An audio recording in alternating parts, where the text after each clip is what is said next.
Man, is every intro to even more just gonna be the camera falling? All right, welcome back to the shop. In this video, you're gonna see us install these headlights and turn signals for the 2005 to 2009 S197 Mustang. The headlights came from stanglights.com. They're a VLAND LED projector headlight. Some of the features of this headlight are the LED strips that are daytime running lights. You'll see those when we turn the car on. You have these LED projectors bulbs with LEDs in them for the headlights. And then the brights are these three sections here, which sort of help pull in some more modern styling, and they pull in that style from the S550 Mustang with the tri-bar. And it really, obviously it updates the entire front end of the car. We already have some LED tail lights in the back, so this kind of pulls the whole thing together for us. Black housing. We also have these black housing turn signals. Nothing LED in this. We can swap the bulbs. Right now we just have the stock incandescent bulb, but we can swap with some LED bulbs for this, but it's black housing now, so that it just has a more uniform look across the front bumper of the car. We're gonna go ahead and demonstrate some of these features now. So like I said, when we turn the car on, the headlight will do a startup sequence, and you'll see the LED daytime running lights do a little dance across the front of the headlight. Then the headlights will turn on in the projector, and the brights will come through on the three sections there. And then we also have the turn signal is connected to the headlight as well as the new turn signal below, where the bottom LED strip will do a sequential movement across the front of the headlight. They look good. The startup sequence is probably not for everybody. We're going to look and see if we can get that taken off, but it is kind of a fun little dance it does, but it's maybe a little much for our taste. But we'll go ahead and get those installed for you guys.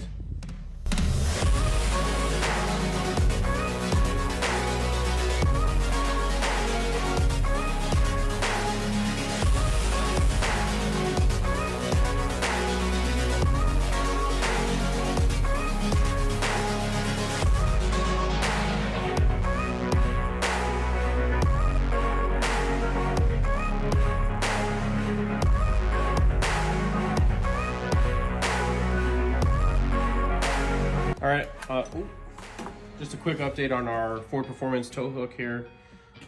This has not held up very well. We've pulled the car with a winch up the tilt bed trailer probably between 20 and 30 times.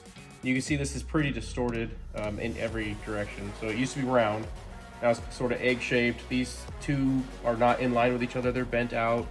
This is, obviously the weakest point in here, and it's bending. The welds did hold up just fine. The bolt is not bent, so everything else went okay. The car mount itself, we've really welded this thing in as much as we could to this core support or crash bumper, which is, I believe, is hardened steel, so it's holding up well. There's a little bit of rust going on here, but this is not deformed very much or at all. The weld's holding up great. Just this will be replaced, but overall it's okay. We expected it to hold up a little longer than this, but that's just our quick review on the Ford Performance tow hook.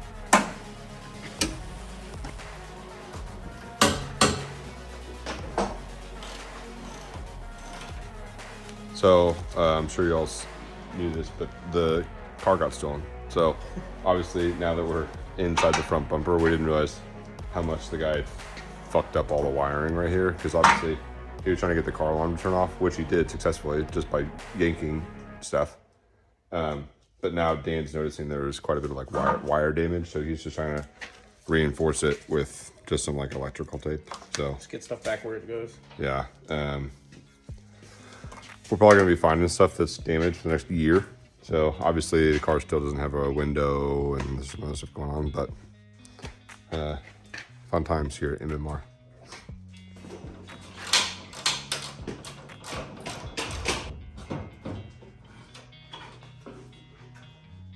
Okay, one headlight out. So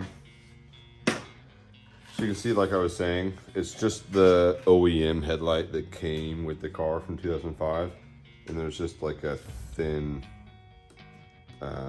tint on here that came pre-cut from American Muscle. So if you're looking for a cheap effective way to take your front headlights, I would recommend that. I mean, we put them on, shoot, back in 2019, and they've held up well. Obviously, just a little bit of like water damage and some scuffing just from daily driving it for a while, but overall, not a bad look. So, and I think the whole kit was $50. So, if you're looking for a cheap alternative to tinting or to buying new headlights, that's what you do.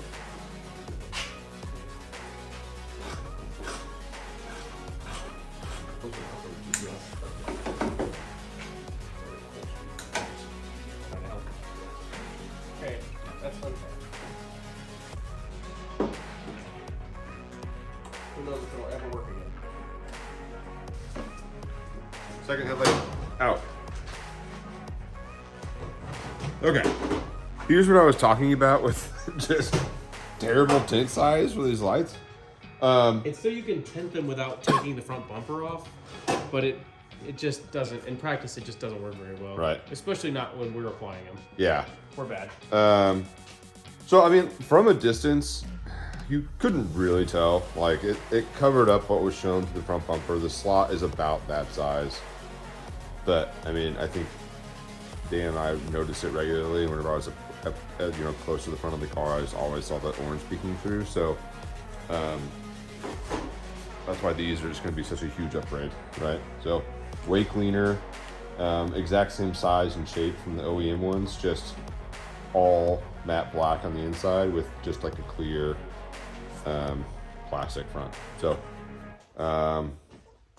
those are good. I'll link all the lights that we bought today on the video, so you have an idea of what we spent. So, and then I can also link the tints there too if anyone's interested in the cheaper option. So, Oh, this is not what I was hoping it would be. It's supposed to go away, and it's not going away. It's supposed to evaporate. Gross. Doesn't smell good. We'll just pump some air in it. Okay. Hey, we got the headlights off, bumpers off. Also, a quick note. We were concerned when we first took off these wheel well covers that exist like right there. If you can imagine for the audience, the front bumper's still on. We took these off, and we were concerned that these tires were going to kick up a lot of dirt. But obviously, I mean, there is some, but it didn't kick up as much dirt as I thought it would on the other side of this front splitter. So obviously, this is all open to air when the car is put together. So pleased with that. I thought this would just be full of gunk. So overall, not bad. So making progress on the headlights. Yeah, so the headlights are off. Dan semi-fixed the wiring that we saw was messed up from the car theft, and now we don't need the original lights.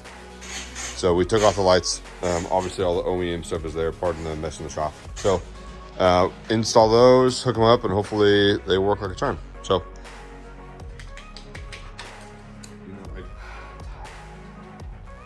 What? They don't work.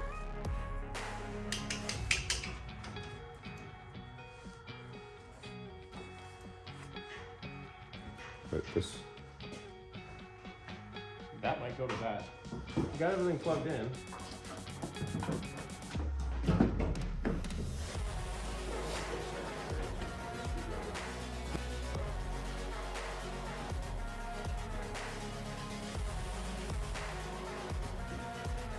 Okay.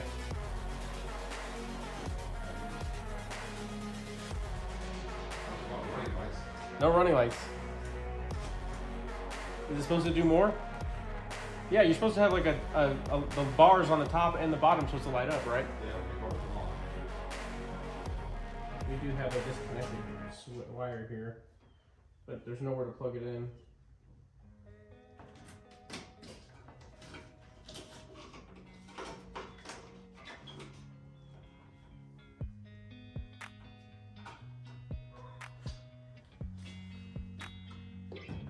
So you have running lights on right now? Yeah.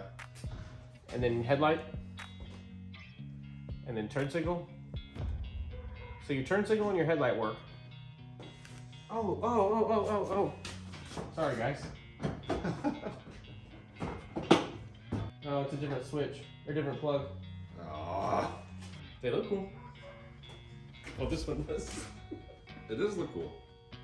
It'll be even cooler when you get your... Yeah, I mean, the running lights is like what makes it look great. So, I think we've hit Roadblock. our roadblock. So, you probably just heard, we've run into a slight roadblock. So we have the light in, which looks good. But these running lights are supposed to be just on all the time. But the issue is that this car, when we bought it, had a Celine front bumper, which had relocated fog lights in the middle of the front end instead of on the sides. So whoever had owned this car previously had rewired the front end, which we had to revert when we changed the front end last season. And now we're in the predicament of like, it's missing an attachment right there. You can see like... So when they put the Celine bumper on, there were little bulbs here in the upright of the bumper instead of in the grill. And that was his fog light. And actually it was his turn signal and his fog light. So we've reverted the turn signal back to the original location because we're back to a GT bumper, but we didn't have any GT fog lights, so we just wrapped up a little bit of excess wire and cut the connector off, and the connector was different anyways, so it wouldn't have been helpful here. But so now we've got wire run roughly to where it needs to be, but no connector. So we'll need to buy pigtails and wire those in, and then he should be able to have fully functioning ERLs. It's always one hiccup per project, so we'll get it done. Okay, so this is gonna be a two-part video. We found something. Yeah, we found something with the wiring there that Dan has. That is what we needed to get the daytime running lights. Imagine that they just provided that for us. We're not idiots. So we still can retain the fog lights. Like, we weren't far off, but they provided something to, basically this hooks up to switch power, and then will come on when the key comes on, basically is how that's gonna work. Yeah. And then, yeah, so then it goes one headlight over, well, this goes to the fuse box on the passenger side, goes to one headlight over there, and then across the front to another headlight. So, we're idiots, but we're gonna figure it out. Yeah. So, really, I mean, it's a blessing that we have time until the next event, so we're not super rushed, but we also have a lot of really big projects coming in the off season, so yeah, we've got that pressure on us. So, but we're gonna try to wrap this up. Obviously, we're running out of time today, unfortunately. So we'll get this wrapped up, get the video posted, and then hopefully share some deets about the next things coming. So, thank you guys for watching. Obviously, you'll see me in a second because I got the part 2 coming, but we'll get this wrapped up. So, we're back. It's been a couple weeks since we finished the last video light, but we're just wrapping up the install now. We didn't really run into any issues. We haven't really made much progress since you last saw us, but I'll kind of show you an update of what we did with the fuse. It's cold now. Yeah. So they gave us some wiring, a wiring harness to do this with, but as it turns out, their wiring harness doesn't really work with the fuse box. So we've had to modify this little cable fitting a little bit. So for anyone looking to buy these lights, they're the VLAND from Staying Lights. They wanted us to replace. There's a 15 amp fuse right here, which is part of the ignition system. And so you're just supposed to pull that out and then replace it with this, like basically this extender. So you plug that in where the original fuse was, and then you've got your original fuse at 15 amps and then a new fuse for the headlights. And it's supposed to go down in between these two relays. And it does now. But before we did this, I'll show you what we did. Cool, nice.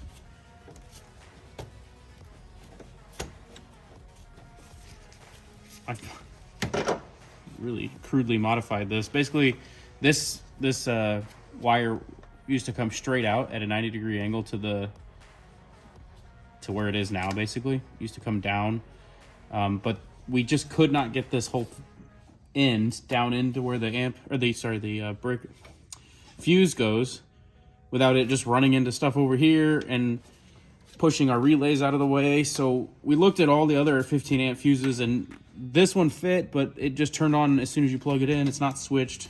That one is switched.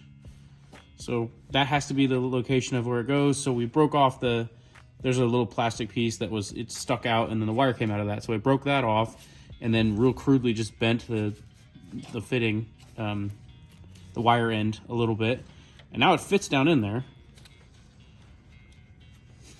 Cool.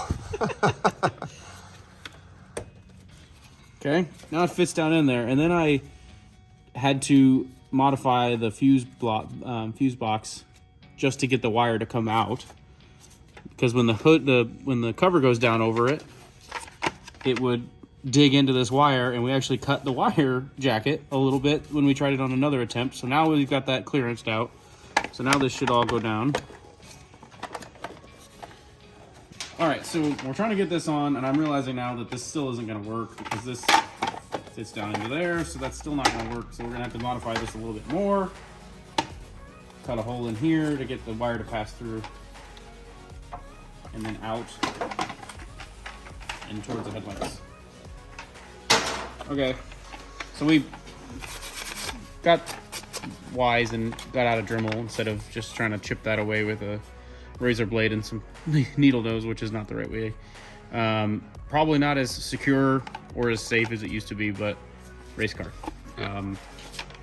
Yeah, so it's still not super great fit, but that goes down and that goes down, and hopefully we're not cutting into the jacket of that, and then we'll just zip tie this as we go across the car and put the lights back in. Cool.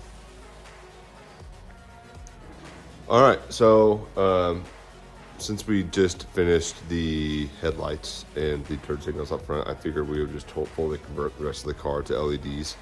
The only thing we didn't have that was LEDs were these rear side markers. You'll see that we've already removed the old one that existed right there. And this is the OEM one that, again, we just put like a shitty tint on that we got from American Muscle. Cheap option if that's what you want to do, but we'll like the look of this better. It's much cleaner, and it's just a straight plug and play. So there's 2 bolts here on this rear bumper we just took out, and then the rear bumper flexed out just enough for us to reach our hand up there and remove that light. So pretty self-explanatory. The only issue is that these bolts, of course, are like super old. So like on the other side we're trying to do right now, they're stripped. So we're trying to drill them out and then replace all 4 of them since they need to be replaced. So I'll show you what the front of the car looks like. So overall, I'm pretty pleased with how these lights look. I'll give you a demonstration of what it look like on with the turn signals and everything, but you'll see this is that new dark tinted housing along with the new headlights up here. So these 2 bars here are both running lights, and then it's got some LED turn signals and double LED brights and things like that. So obviously turn signals aren't really a concern since it's more of a track car. The fit is pretty good. We've got some fitment issues right up here. That's just from wear and tear from this car, I think. It was pretty hard to get it perfect, but pretty pleased. So all in all, I mean, this project took us, a couple sessions back here, but it wasn't the worst thing ever. So not bad.